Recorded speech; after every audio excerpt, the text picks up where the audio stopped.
Which and it says we're live, everyone. How are you guys? Thank you for coming in. We really appreciate everyone coming in. Do me a favor, you guys, as you come in, hit the like button. If you think the information is valuable, feel free to share the live. If you feel like it will help someone, do that also. And I'll let Diamond do her announcements. We're going to get straight to the point for you guys.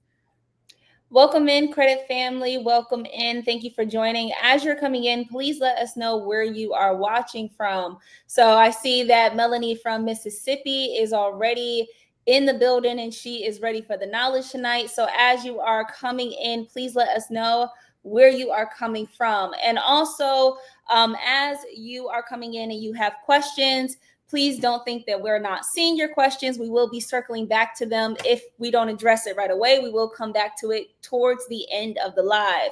And speaking of towards the end of the live, somewhere throughout this live, we are going to have a special discount for the people that are here watching right now between tonight and between tomorrow night at midnight. So make sure that you are listening out for your special code so that you can know exactly what to do to remove your collections fast from your credit report. So thank you so much for coming in. Pastor James said, is this real? Yes, it is real. We are in here. We have California in the building, Atlanta, Illinois, Virginia, Wisconsin. Thank you guys. Texas, so much for coming in.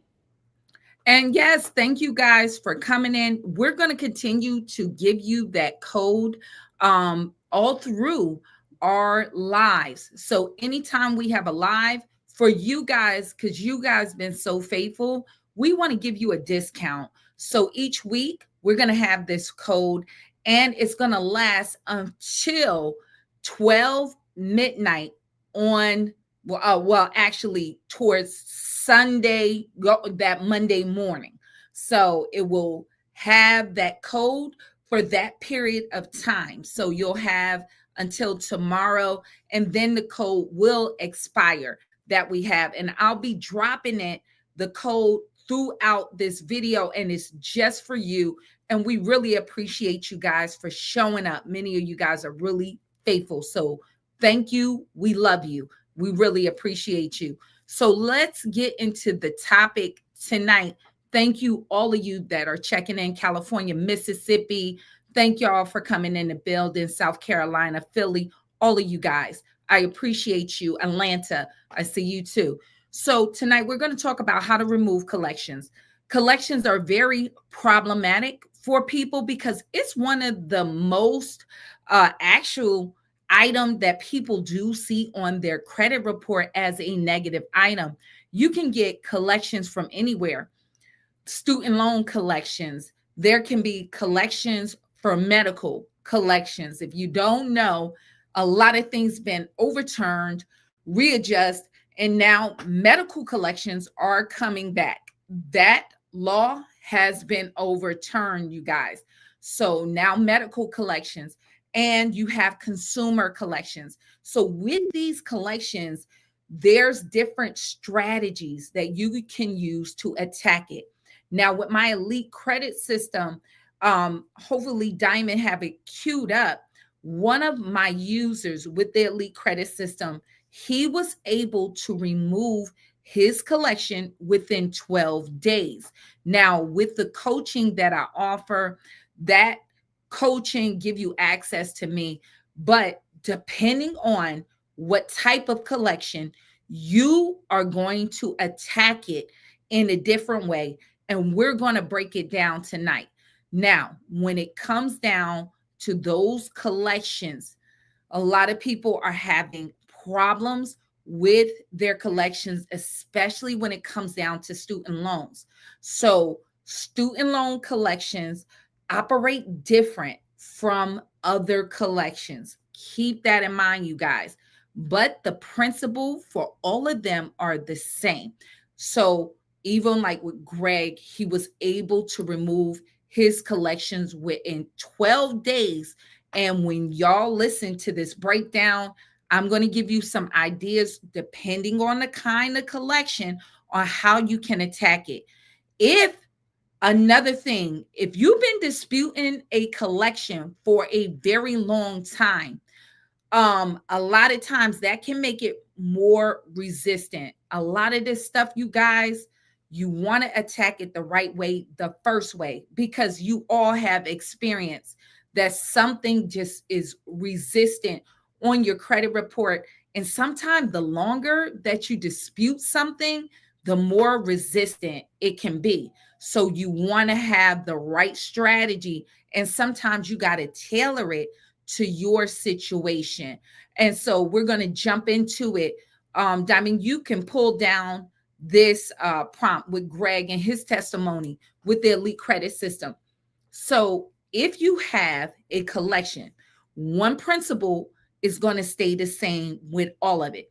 A lot of collections are borderline illegal. Okay. Remember, many of these collections are third party collections. Now, I'm going to address student loan collections at the end. They fall in a different category. Okay. So we have to go in more details. But with collections, these accounts generally are purchased as third party. Now, there are occasions where a collection company is working for the direct original creditor. And that a lot of times you might have that in the first couple of months, maybe 6 months, they can be contract and they're collecting for the company. But the way you're going to figure out to weed out what is what with third party collectors, it's different because they purchase this so called debt. Many of them know they're borderline illegal, and I want you guys to test them by doing this. Next time one call you, tell them when they ask for your information, do not verify it. That's part of their trick. But tell them, I'll be glad to talk to you, but is this a recorded line? They're going to say yes. Say, I'll talk to you if you can call me back off of a recorded line. I'll talk to you long as the call is not recorded. They're going to tell you they cannot do that and hang up. There's a reason behind that. The reason behind that is because many of them with that paperwork, they don't have the required paperwork. You'll see many of these collections you might have had down through the years keep changing names all the time. And you're like, why is it LVMV and now it's Portfolio Recovery Service? That the same so-called debt changing hands because they so-called keep selling this debt a lot of times when they can't collect on it. So think about it like this. Many of us go to Walmart. You come right from that register. They'll see you check out with somebody from that register. But as soon as you get to that door, what they're going to do, can I see your receipt? Well, you just saw me come from over there. What do you mean, see my receipt? You saw I just paid.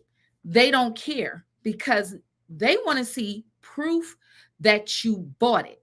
If they don't have a proof in that receipt that you bought it, they're going to consider that you ain't paid for it. And it's the same thing with them. Where's the proof that they bought a debt? And if you did even purchase something, say you purchased from someone off the street, some tools or some jewelry, even if you get a receipt from them that you paid for it, if they didn't get it by legal means, then guess what? The police gonna tell you, then it ain't yours. You just lost your money because they didn't even acquire it by legal means. So if they broke into somebody's house, went into Home Depot, took it out and stole it, even if they gave you a receipt and you paid for it, it was not legally theirs to sell. Same thing with these collections. You need to see, is it even legal for them to sell? When you start that agreement with the original creditor, Did you give them the right to sell that debt? You would have to establish that with you and the original creditor. So many a times with credit cards, they'll tell you, oh, you agree with that with the use of the terms and service. Really?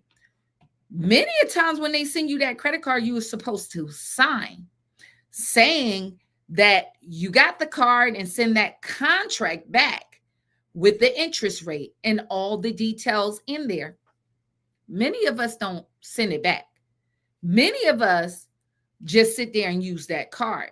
Now, I might owe them, but it don't mean I owe you. So just like with my daughter Diamond, if you borrowed money from Diamond and you never paid her back $100 and she's tracking you down for that $100 and you still didn't pay her that back, if she comes to me and say, hey mom, if you can get that money from Raquel, just pulling that name out of the blue, Raquel, then you can keep that $100 or just pay me 25 and you keep $75. You keep the most of that.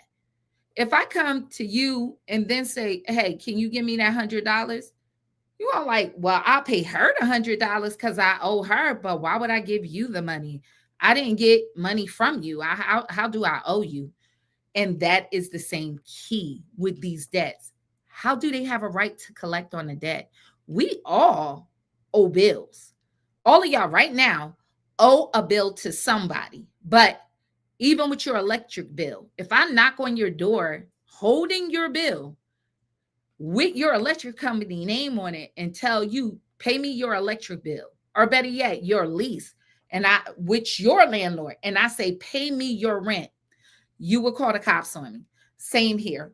Where do you owe them? Where's the legal right for them to collect on the debt? So the way you push that is with a debt validation letter. Thank you so much, Miss Murphy. Thank you. Miss Murphy is always supporting the live. I really appreciate it, Miss Murphy. Thank you so much for your gift and your super chat. Me and Diamond appreciate it. Thank you.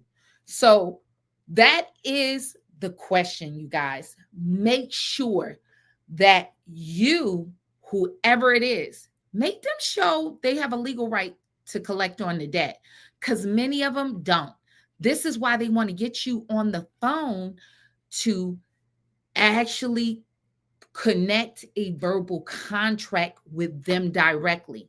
They know it's shaky. So they want to get on the phone and tell you, you had a Verizon bill, right? Don't you owe Verizon? And you feel guilty, like, yeah, I do owe Verizon. But it don't mean you owe them. And so what they're trying to do is bind a verbal contract. That's why they record the conversation. And that's why they'll tell you they cannot not record that conversation. And if you're not careful, you can open yourself up for a lawsuit just by saying, oh, okay, I can pay 25, because now you're agreeing to do business with them. You're agreeing to do business with that company. So you want to be very careful. And that type of debt, maybe under your state, may already be past the statute of limitations. By you agreeing to pay them, you can open yourself up for a lawsuit that they couldn't bring against you. So because it's reporting on your credit report, it doesn't mean they still can sue you. It might be past the statute of limitation in your state. And then on top of that, if you begin to pay them, what happens is the last time you made a payment on that account, it was a charge off. The date of last payment, the very last payment you made on that account, that's when the 7 years start to keep it on your credit report. If it already passed, say 6 years, and you start paying them, now that gives them the right to report it for another 7 years. So now you're almost going to look at on a cusp of 14 years of this negative item being on your credit report because you're at 6, you was just shy of 1 year. So you're looking at like 15 years just by you not knowing that this is what they're doing. So with this verbal contract, it's like your marriage. You say I do, but when it's time for you not to I don't and get a divorce, you have to go through a whole legal process because you bind a verbal contract. It's the same thing here, and they know that. So this is why they want to entrap you into that.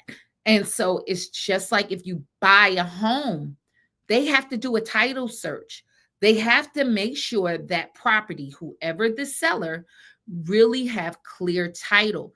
The same thing with them.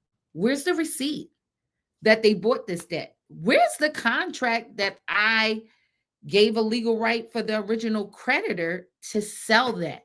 So you want to look at, depending on the type of debt, what kind of contract, if there is a contract.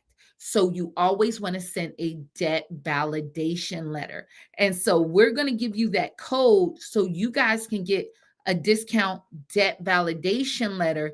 If you need to verify, make them verify the debt. Even in that first 30 days, it's good to have these letters because anytime a company try to pursue a debt like that from you, you need to send them a debt validation letter, because if they cannot show proof they have a legal right to collect on that debt within that first 30 days, they cannot put it on your credit report. Now, many people say, well, it's past time. Well, if it's past time, then what you would do is simply then still send that debt validation letter. That's your right under the FCRA. And that's what you need to do, is send that debt validation letter to make them prove it. Now, many a times what you're going to have is many of those companies, they're going to send you back a bill.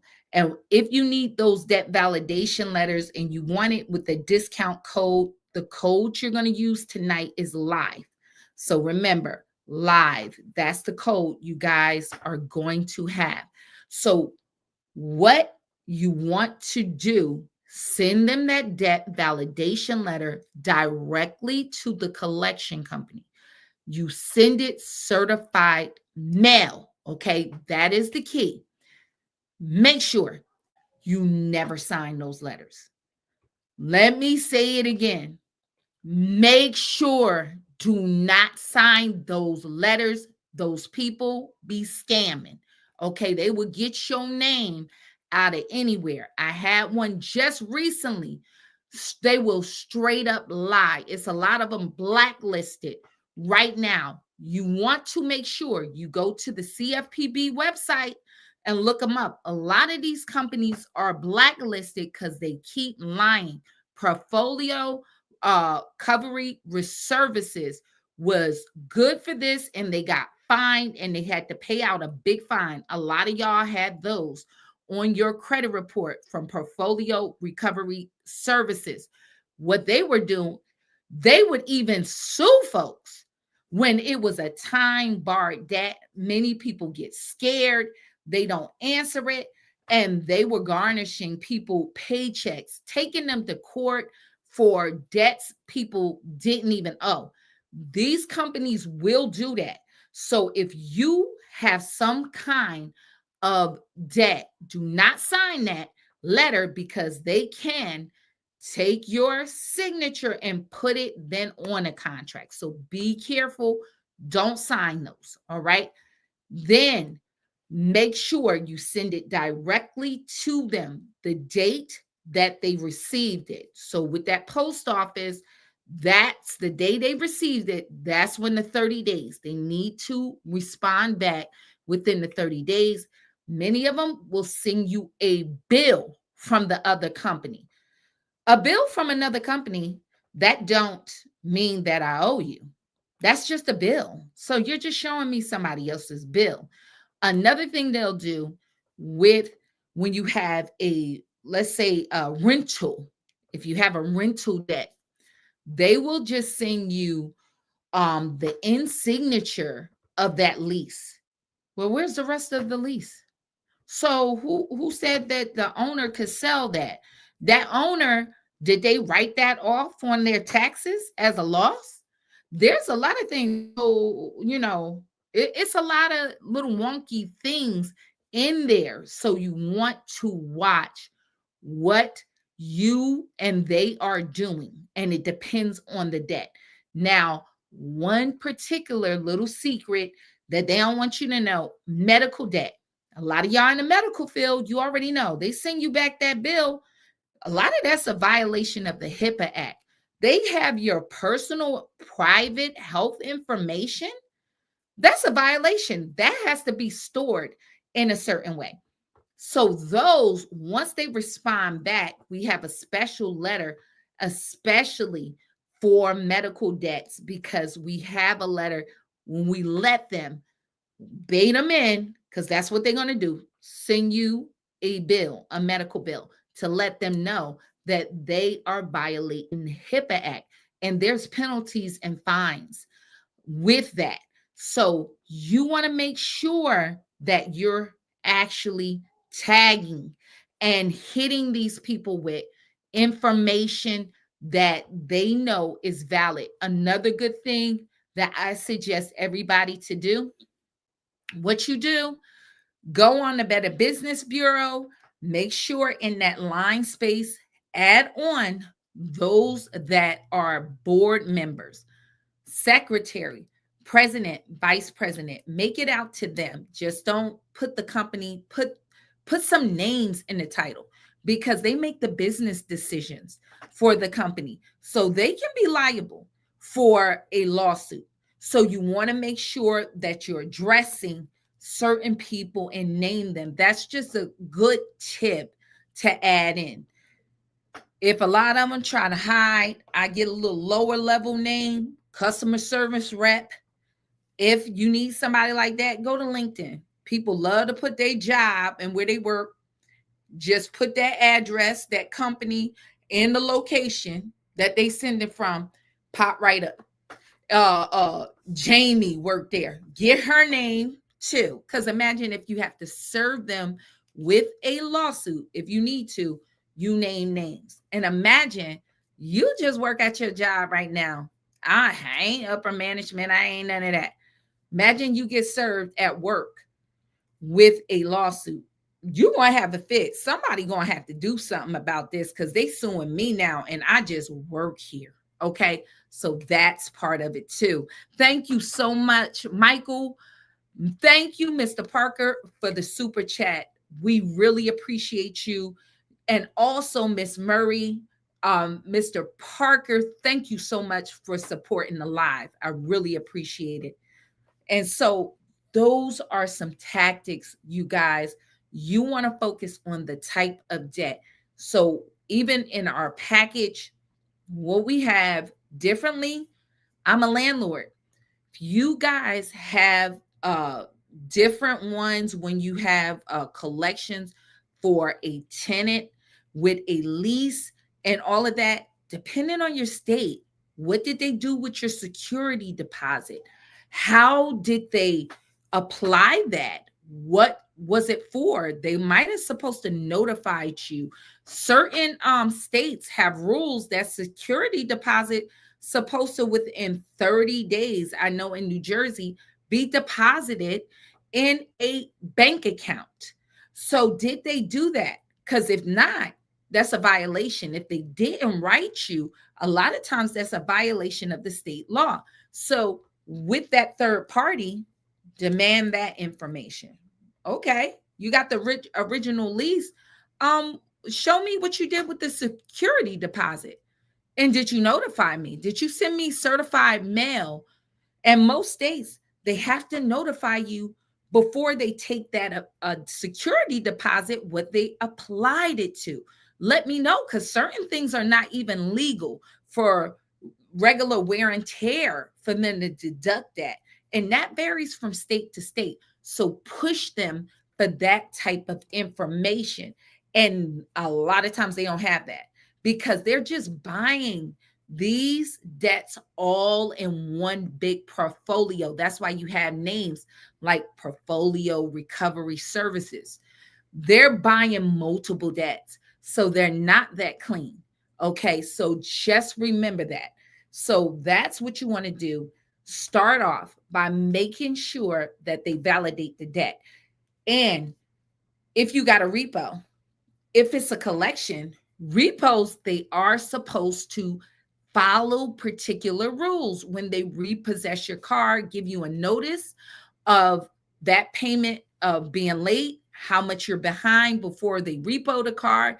If they take the car, after that, they're supposed to send you a notice. Hey, how much you have to pay to redeem the car. If you don't, they need to send you a notice when that car is going to auction, giving you a chance to be there so you know how much that car sold for at auction. You need your original contract with that car, because what was the terms and conditions if that car was repo? Are they really charging you the correct interest rates and other fees, so you can push that collection company to produce that, which they supposed to produce?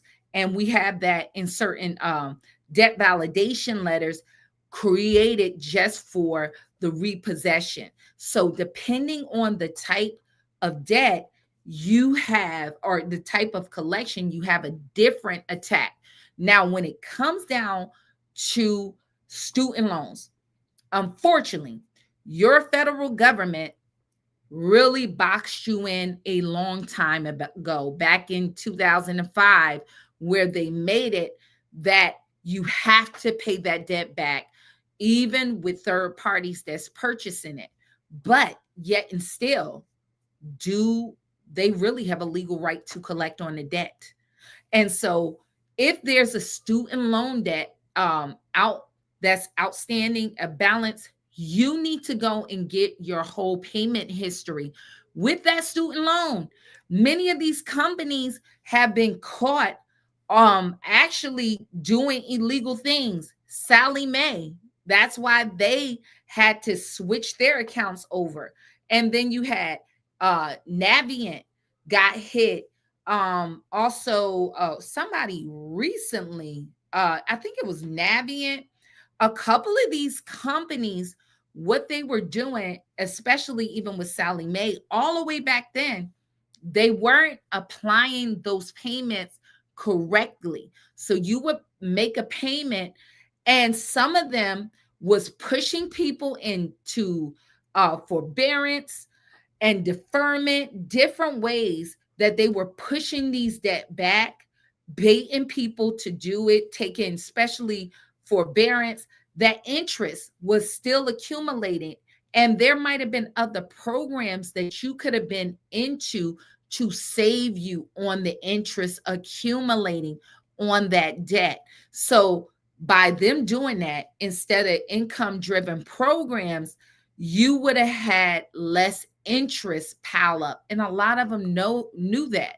And they were doing that on purpose because they wanted to increase the debt over time so they can make more money. So you can check out the I believe it's studentloan.gov, or go to your servicer and find out, I want the whole payment and account history on these student loan accounts, all the way back from the very beginning. Some of y'all have these outstanding student loan debts for a long time. Go and get the record. And you can also check with your local state and your schools. Also reach your state FAFSA. If you was getting FAFSA funding, go to FAFSA and call them and see what the payouts was. And you want the whole history on that. So make sure you're getting that track record, because they have a responsibility that they must accurately report that information too. That's part of their fiduciary responsibility. So you want to make sure that you get your whole account history so you can catch these lies on these balances. And so once you send that debt validation letter, I want you guys to then check your credit reports, because once they receive a debt validation letter, they are supposed to actually notify the bureaus that you are disputing that. If you don't see that show up on your credit report, you can turn around then at the end of that 30 days, dispute that with the credit bureaus and let them know, hey, this is the date. I contacted them. Either A, they didn't respond, um, and they never send nothing back to you certified mail. Wink, wink. They just send you something back. Did you get it? No, I ain't getting nothing. So when you go back to the bureaus, I contacted them and they ain't send me not a reply back. So delete this off of my credit report. Here's the proof. They never responded to me. And there's no notations here that I sent them when they're responsible for notifying the credit bureaus that this collection is in dispute. There's no notations. Here's proof. I sent it to them, certified mail. They never responded. Delete that, because this is a violation against the Fair Credit Reporting Act. So I want this removed. So that's part of the tactics that you can have and keep in your back pocket to get rid of some of these debts. Like I said, you don't want to keep battling. The longer you dispute certain items, the longer and resistant it is. Also, it's always a good practice. Get those old addresses off of your credit report. Do that, because we all have people in our state right now. And if you have a real common name like Mike Jones, you might have another Mike Jones in your complex. So they merge credit profiles all the time, because what they do is keep track of what's your profile with those old addresses. So you want to get those off, because that's what helps seat those negative items and any incorrect names. A lot of y'all remove that, just like my name, Sherry Beckley. So even if they flip my name, sometimes I'll see Shirley Beckley. I have an aunt named Shirley. That could be them merging my credit profile with hers, or it could be Shirley Beckley, somebody with a name nearby me that they have that. Or if they flip your last name, Beckley Sherry. No, get that off. That's an incorrect name. No, I don't know who this person is. This is incorrect. Clear all of those off, because it's personal identifiers that they're trying to keep those accounts, especially bankruptcy. If you moved, you want to get that old address off. If you had a collection living at that old address, get it off. If you can actually get licensed at your parents' house, somebody else under a whole different name, and clean that off, that's even better for disputing. You just want to mix it up. So those are some tactics for you to deal with those type of accounts. If you need more personal help, if you have some variations, you can sign up with my elite credit system. And if you can present it to me, we can find a customized better angle for you. Okay, so Diamond, we're going to answer some questions if people know or have any questions. Yes, so I'm going to answer this one because it's directly into our topic. How do I remove old addresses and incorrect names from Kenny Rodriguez? You can dispute those. You can dispute that. Add on your bill and your current information. Now, with that, you don't want to be sitting at the address doing that. And also, to help, I would if you just move, or what you can do with the post office, just do a address change to your current address, because believe it or not, the post office do report those address change to your credit report. And make sure, you guys, you don't because a lot of y'all have a problem getting that off. Old bills. Oh, Miss Rodriguez, thank you, Miss K. Kay is a part of our elite credit system too, and she's been with me from day one when I was on YouTube. I mean Facebook. So thank you for the question. Great question. And what you can do with the post office, update your information or you change your address, they report that. And make sure you guys, you don't have that old address on your bank statements, because some of y'all have old bank statements or old things with your bank that you got.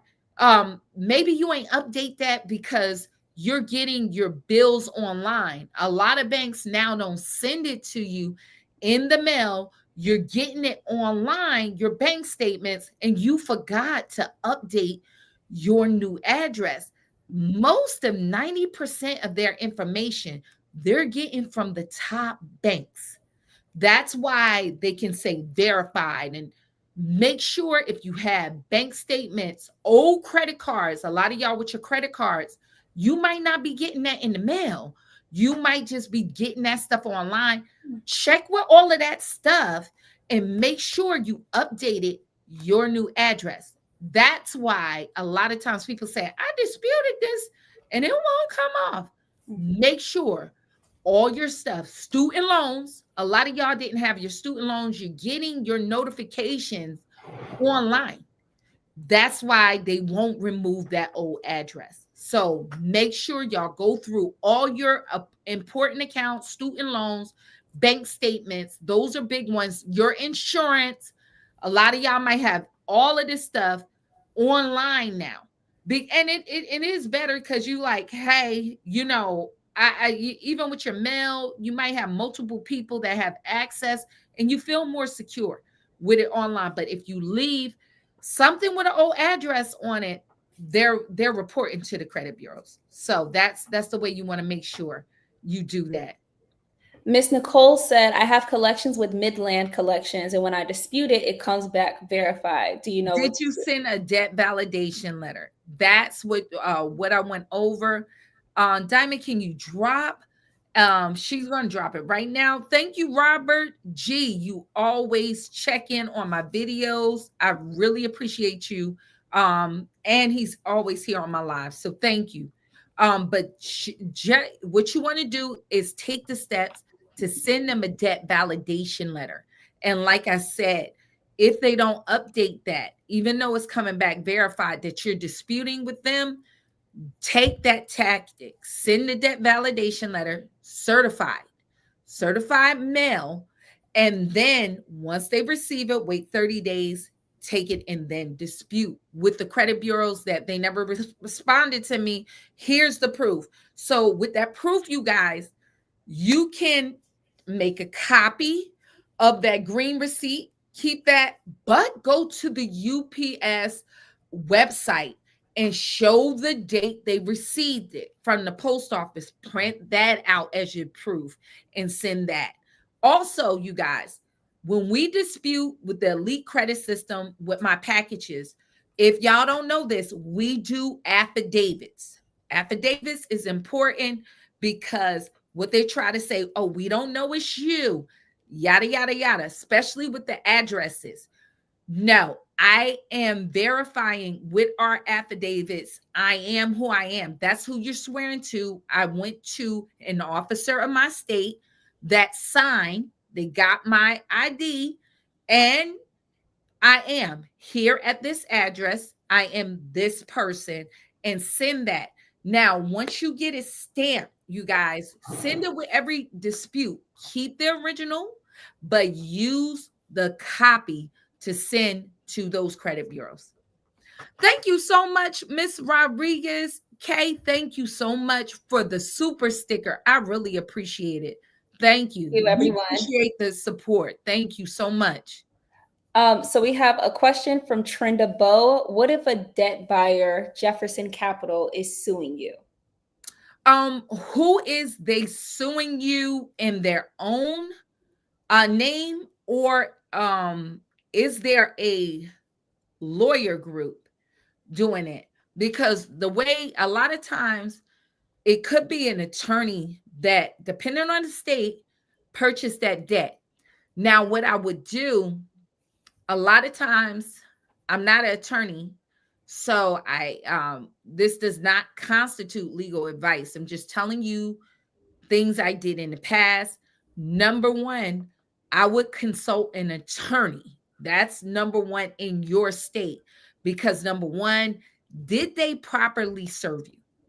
Did they file that lawsuit in the proper jurisdiction? Depending on how much the debt is, when you have your local court, you have civil and special civil or small claims. Depending on how much they're suing you for, there can be different variations on how they serve you. Okay. So in the state of New Jersey, if it's under like 15,000, they can serve you with a certified letter. But if it's over that, they have to have a servicer come out and serve you or somebody of a certain age for proper service. So you want to make sure they're properly serving you and also abiding by the statutes, the laws that govern your state laws and the court rules. And so with me, I always use the tactic, if I'm being sued, on top of that, I am going to countersue them for defamation of character more than what they're suing me for. So I'm going to name names. If it's an attorney, oh, you going to work today. Okay, if you going to sit up here and lie, we going to make it real murky for you, since you saying you're suing for them folks, but you owe that. If them folks really suing you, we gonna name names. And in the terms of Little John, he prophesied and said, shots, everybody. And so did, so did Tsunami Surf. Okay. Everybody gonna get it. Okay. That's what I said earlier. You go to the Better Business Bureau, we gonna snatch up president, vice president, and treasury or anybody else. We're gonna get one of them that make the business decisions. Well, a couple of them. I like to sue a lot of folks. I like to make sure shots everybody. Okay, around for everybody. Then I'm gonna go to LinkedIn, like I told you. Whoever, and they love Diamond. What was that, Drewski? Maybe you're there taking them pictures and whatever that I work here. Got them. Your customer service rep got you right there. Look at the address. We getting your name. Sorry, Jamie. I gotta get you. Who, you're the manager over collection. Oh, we know we gotta get you, Michael. Grab them names up, put them, like I said, on that original letter. I like to get them. I like to get who I'm going to sue. Just in case I got to sue somebody, I like to get them early. So I got my little evidence. But when they're suing you, you add a countersuit.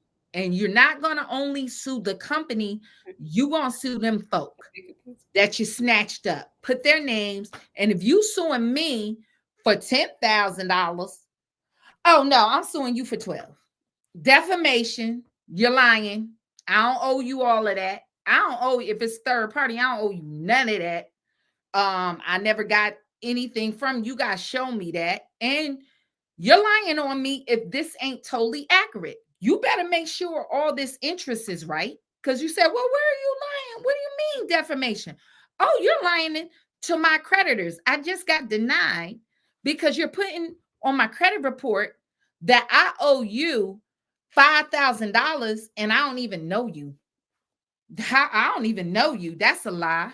Or if I do know you, you say I owe you 5,000, but I might only owe you 2,000. I could have got that loan. If it was 2,000, who's to say? But it said I was denied. So right on my credit report, you make sure you get your credit report from annual credit reports or get your or .com, whatever. Get your real credit reports initially from the bureaus directly. They're not going to have scores, but then also make sure as this progress, you can pull it off of the website. Okay, because sometimes they'll take it off. If you hit them with a suit, I had did that to somebody, and then they start taking it off because I did defamation. Get them early. Get your stuff early. No, no, no, I got you. And see, y'all, they took it off. See here, they done took it off. So you still got them. I still got them. You lied on me. Here's my denial letters. It said outstanding debt right here. They told me no. Y'all little homes. Y'all was trying to get a home. Get that mortgage person to write it down. You got this collection with LVMV. See, I'm denied on my home loan. Even if you get approved, my interest rate, that's a loss. So that's how you do it. Okay. So what you won't do, you sue me, I'm suing you back. And guess what? It's just like if somebody is robbing you on the street, if they got the gun pointed at you and say, give me all your money, oh, you in a predicament unless you got heat on you and say, oh, huh, you'll get who? All my money. Matter of fact, let me run your pockets. Whole different conversation. They gonna want to, you know what? How about if I let you go? You let me go? We can do that. Maybe give me $10 though, because for my time, for my time. Okay. So that's a totally different negotiation. But you better talk to an attorney. We have legal shield. I keep my legal shield. People be like, yada, yada, yada. I don't really like. Listen, it's good for you to review those contracts. And if a lot of y'all with legal shield, which y'all don't know, with those legal services, prepaid, whatever, if you got it, get that attorney to write them. If they already sued you, it's a little bit too late. But a lot of times, if y'all see it with an attorney and they're about to sue you, you better get them folks to write them back for you so it look like you done lawyered up. Let them write that attorney. See, y'all don't know about that. Y'all always y'all don't be knowing how to use stuff right. To be honest, you just be complaining about stuff, but you don't know how to think you don't know how to use things correctly. I keep my legal shield because I had them to review my contract, let them tell you, and I'll have them to write me a letter quick, fast, in a hurry on somebody. Okay? Because when they write you a letter, those are attorneys in your state, or at least they can tell you about that. Now, some of them, what you got to watch with attorneys in general, you got to learn. Because listen, think about this. If I can get you, no, let's talk about you. Don't put it on me. If I or you can get Diamond to pay Diamond $2,000 because somebody is suing you for $10,000, and Diamond's gonna pay us $2,000. Would you prefer to go to court and write up and go through that, or would you prefer to make a phone call for $2,000 and then talk to the other side? You got your 2,000 already, and tell them, hey, we'll pay you instead of the 10, we'll pay you 3. And I turn around, Diamond, didn't I do a good job? Cut that in half. You got 5. Who's to the better? Me. Because I ain't do nothing but make a phone call, and I done ran her for $2,000. You got to think sometimes too for yourself. Understand, I don't want to go to court if I can make a phone call, and who cares? That's the way. So you got to know for yourself. Okay, you got to know certain things for yourself. Where's the proof? And because some of them like, well, do you owe it? No, I don't owe it to them. Where's the proof? I owe it to them. Well, that's why I'm hiring you. I want you to push on them to get the proof that they owe it. Okay. It's reasonable doubt. Okay. If they're suing you, y'all always remember the burden of proof is on them. Puffy is about to slide and glide because the federal burden of proof was on them. And all you got to do is throw in a little reasonable doubt. That's all you got to do. Do you, hold on, is that correct? Is that balance correct? Because far as I know, I made a payment on my credit card, Capital One, good for this, on Friday, and they didn't apply that payment till 3 days later. And now they hit me with a late fee, or they made me late 30 days because I was just paying it, messed up my other credit cards, that messed up my interest rate. I was on a 0 APR. No, that card didn't come with that. Show me proof. Because they don't give you, they give you a brochure. Show me proof. You got that certified that you sent that to me? Of course they don't.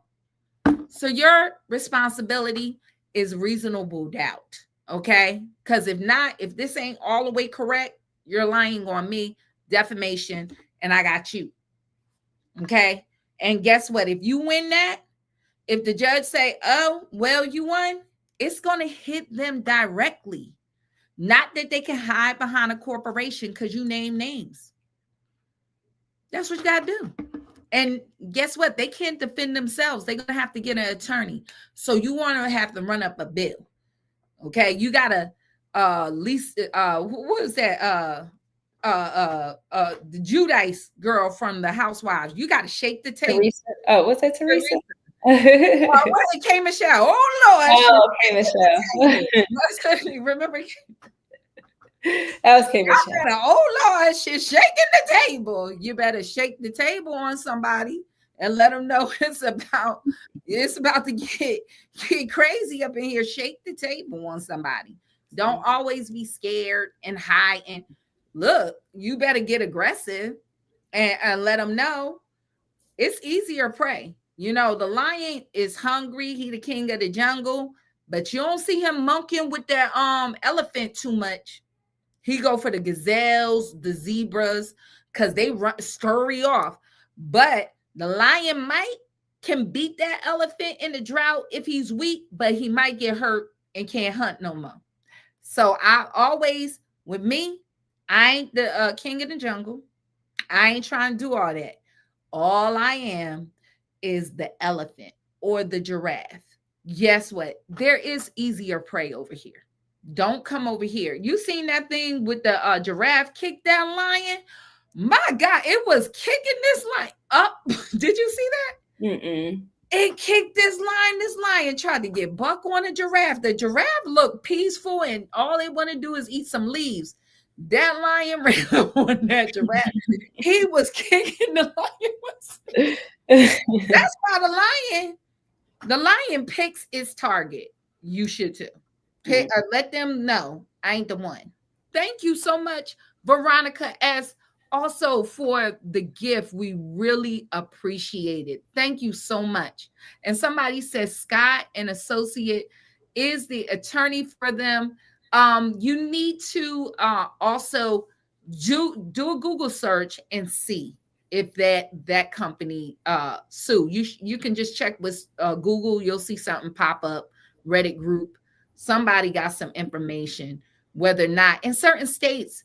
I know in New Jersey, they no longer let attorney groups buy debt. So, and thank you, Miss Veronica, again. I really appreciate it. I really, really do. Thank you so much. Thank you, Miss Veronica. Sorry, I had a question. Someone asked, do you recommend pay for delete with collections? I would not. The reason why, if you are, you better get it in writing, and you gotta be very careful because, like I said, they're liars. Before y'all pay, let's go back to, did you contact the regular company to see if you owe it? Especially with medical debts, some of y'all insurance uncovered that. Do you really owe a debt at all? I just did that with my toll. And the toll company, we didn't owe them anything. And it was, let me call them out, Penn Collection. They be lying. They sent us documentation of a bill and they forged it to be, they forged it. Penn, oh my God. They out in Pennsylvania. It's Penn Collection or something, y'all. They out here lying. And when the company sent us the bill, It wasn't even no charges. Everything was paid. So they will tempt you to pay them and you don't even owe nothing. So reach out to the company. Here's my motto. Why would I pay somebody I don't owe? I'm just saying, if they're a third party and I don't owe you, if we're talking about the original creditor, that could be different because I owe you. But why would I pay somebody I don't even owe? It just don't make sense to me.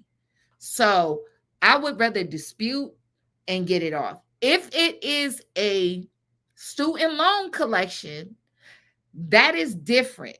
That for you to pay, but I would still make sure they even own the debt. I don't want to pay nobody I ain't own.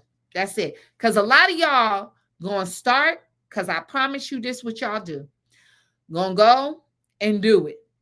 And then later on, I thought about it, or I didn't have the money no more. And then they get sued and then act like I'm Jesus. What can I do? Pay them folks at this point. Pay them.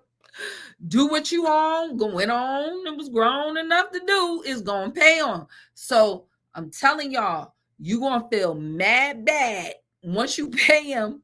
And that if they don't put nothing in writing, you stuck. And it's going to update on your credit report. And a lot of them going to look at you like it got two heads. They done got their money. Nah. And they got that recording. That's the other thing. Watch what y'all saying on the phone. To my knowledge, I don't owe none of this. I do that with everybody. Original creditor, whatever. To my knowledge, I got to check my records. To my understanding, this is paid. That's what you need to be saying. To my understanding, this paid. What you talking about? Nah, this paid. But I check my records. Now, do you want, so you just watch what y'all talking to with people, because a lot of y'all, then it's like later on, everybody, oh, I wish I would have known. Well, school of the hard knocks. I'm telling you right now, be careful. And once you do it, then people like, but I paid it. They didn't. They won't take it off. I guess that's what it is. It's very hard once you do payments to them. Now they got your payment. Look, she wrote me a check. Look, take that to court. See how that works. Not good. So that's all I'm saying, y'all. Just consider what you're doing.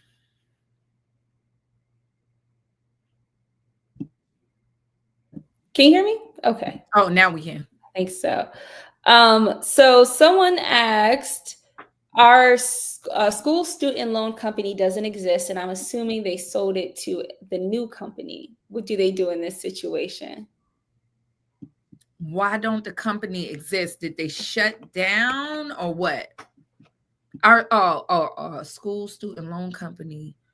What I said earlier, what you would do is go to studentaid.gov, get your whole payment history on that account. I wouldn't assume anything. See how much is outstanding and the payment history, and also reach out to FAFSA in the school. See how much you owed and who is this debt sold to? Where's the proof? So you also need to send that company a debt validation letter, certified mail, and do not sign that letter. I wanted to just quick remind everybody, we started this live saying that we will be giving a special code and a special discount for everyone that is looking to carry out their disputes. You're looking for your dispute letters along with step-by-step on exactly what you should be doing. And that code is live. I'm going to put it here on the screen again while we go through some more questions. So next question was, what about voluntary repossessions? To do it, or did you already, because if you gave a car back, it's still a repossession. A lot of people feel like it's not, I gave the car back, but whatever in that agreement, that outstanding debt is still owed. It goes back to what I said earlier in the live. We do have a debt validation letter where you can demand certain things they should have did. If you gave the car back, they sold it at auction, you should have had a chance to be there. Also, how much was the car sold for and what's the contract? So I would attack it with that the same way, and challenge it the same way I've been saying on this live. Send them a certified letter demanding those items. Do not sign that letter, then send it to the bureaus. I never got it. They never responded to me. And if they make a note to the bureaus that they received it and that is challenged, then you can overturn it, dispute it to get removed, because that's a violation of the FCRA, the Fair Credit Reporting Act. It was one more question, Jules, real quick, right there. Oh, so never agree any arrangements with the collection companies over the phone. Never do that. So roger that. Do not do that. You could reactivate statutes of limitations in your state, and this can open you up for a lawsuit, and you're giving them legal right to collect on the debt when you agree to do business with them. Push for documentation and proof, period. Yes, by writing. Do not wait for them folks over the phone. Do not give them your information, verify, because that starts the clock too, that they contacted you. So never verify your information for those people. Mr. T, want to ask, did you say not to sign the letter? Never sign the letter to the credit bureau. I mean, to the collection companies. Never. They can take your signature and put it on a contract and make it up. So do not, for collection, not the credit bureaus, collections, don't give them your signature. So that's why we say that. So we're gonna land on the live, you guys. We really appreciate you guys coming in on this live. If you have any questions, always you can we'll even actually respond to them. Diamond, any more questions? I didn't see any. Did you? Is there more? I believe we just had one more question, and that was Okay, it. let's That get to was the from question. One Love Not Hate. Auto lane charge off, car repo, bank sold car remainder amount due once paid. How does this come off your credit report? It'll stay on there for 7 years. I mean, once the clock from the date of last payment, so it'll fall off if you don't dispute it and take some of the steps I had in this live here. That once you pay it, then that data last payment, which that would be, they can report it for it starts the clock for that 7 years to keep it on. And I want y'all to know too, um, they are required in order to have the power to report to your credit reports. They must give the bureaus a subscription amount of names, like 3,000 names, 2,000. That's why they don't want to pay for delete like that the way they used to. So that's something you guys need to know. Okay. So that's why they're not, and they will report. Okay. Because the bureau sell your information. They make billions of dollars of collecting that data and actually just selling your information. So they want data. So just keep that in mind. I believe that was the last question for the night. Thank you, everyone who joined. And again, if you guys have more questions or you want your specific question answered, please do join the Elite Credit System, where you can come into the group coachings, and Sherry will be there to answer all of your personalized questions and give you personalized strategies. And with the Elite Credit System, we're able to see what's actually going on with your report, even if you're not able to identify exactly what's going on. So that is the major benefit to that. So again, There's group coaching calls once a week in the Elite Credit System. Now, for those of you that just want to be more hands-on for yourself, we do have our DIY bundles. And again, for tonight and tomorrow only, until midnight of Sunday, you will be able to get a special discount when you use the coupon code LIVE. You guys can go to sherrybeckley.com and you can find your dispute letters there. And another thing too, you guys, a lot of y'all, if you want strategies to get larger credit card lines, it's helpful. If you need, like with the Elite Credit System, then I can see what you currently have and some of the better strategies on what companies would be better for you, for your better options. Because a lot of times people might not know all the rules with the different credit card companies, and there's certain places that it may be better for you to go to get those larger lines of credit or to get approvals. So that's part of the benefit too. I can see what you got going on your credit report, where's your score, and get guided. Like some people, it's like with this, you clear this up. It should not really be that difficult to clear this situation up. It might just to pay down, make a payment on a credit card that's a little bit higher, and then it can make an easier approval somewhere else. So sometimes you just need to do a little tweaking just to get approved for certain things.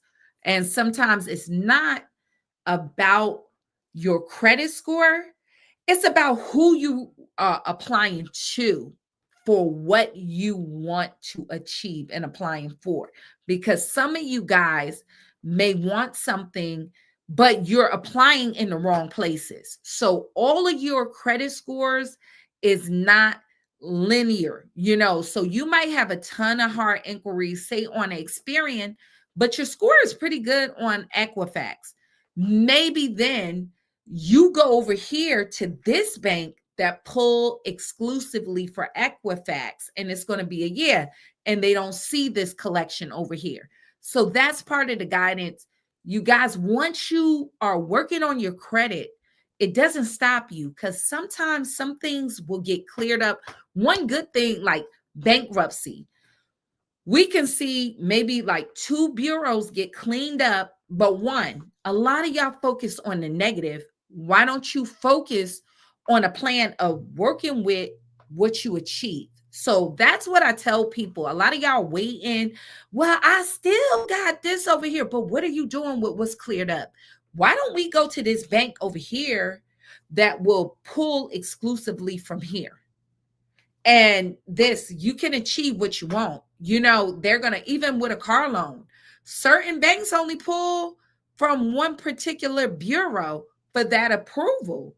So why don't we just go with, where the wind is blowing towards your best direction. So keep that in mind. That's what the Elite Credit System and the coaching is about. A lot of strategies y'all ain't even think about, because that's something people don't ever think about. You don't supposed to be out here willy-nilly applying for things. The whole thing is you supposed to move to your best direction, and we strategize. Hold up. Don't apply there. Like Chase is one of them. When you clear up your credit report, you go to Chase first. They're very temperamental with how many new accounts you can have. Diamond, you could testify to that. And when we sat down, got you that business credit card, what I said, here's what we gonna do. We gonna go in branch. We gonna go here first. Boom, close to over a $20,000. It was over a $20,000 credit card. But it's strategies with that. Then you go over here, American Express that. Some of y'all, because you can get approved somewhere, don't mean for you that's the order you need to be approved, because you might be one hard inquiry away from being a no at a Chase. So we might tell you, whoa, hold up. Before you run over to American Express, go to Chase first. And then get that American Express is a little more tolerable. over here, and then you move. So sometimes it's your order, not that you are doing things bad, but you might be more, way more effective and productive by doing things in a different way according to your particular credit report situation. So your cousin situation might not be yours. Well, this worked this way for my cousin. Your cousin might have different things on your credit report. They might have not applied for bankruptcy. You see what I'm saying? A lot of that. My cousin got their report cleaned off. Did your cousin have a repo like last month? Well, no. Well, that's why your cousin. So you can use general practices, but then there's some things that's personalized to you that really make the difference to your success. So we'll end on that. That's just food for thought. Thank you guys so much. And we'll be back again next weekend, next Saturday, same time for another live. And also group coaching for all elite members. If you're a new member, you haven't joined the group coaching yet, please do come. It's every Saturday at 2 p.m. Eastern Standard Time. Please, you guys, take full use of the benefit. Tap in one time and go on about your business. If you're resistant in some area, please come and check in with me if you're already part of the system so we can get it corrected and keep you going in the right direction. We appreciate you. Thank you, everyone. Thank you, everyone who gave a super chat tonight, and we will see you all next weekend. Be blessed. All right. Be blessed, everyone. Have a safe weekend. Bye-bye.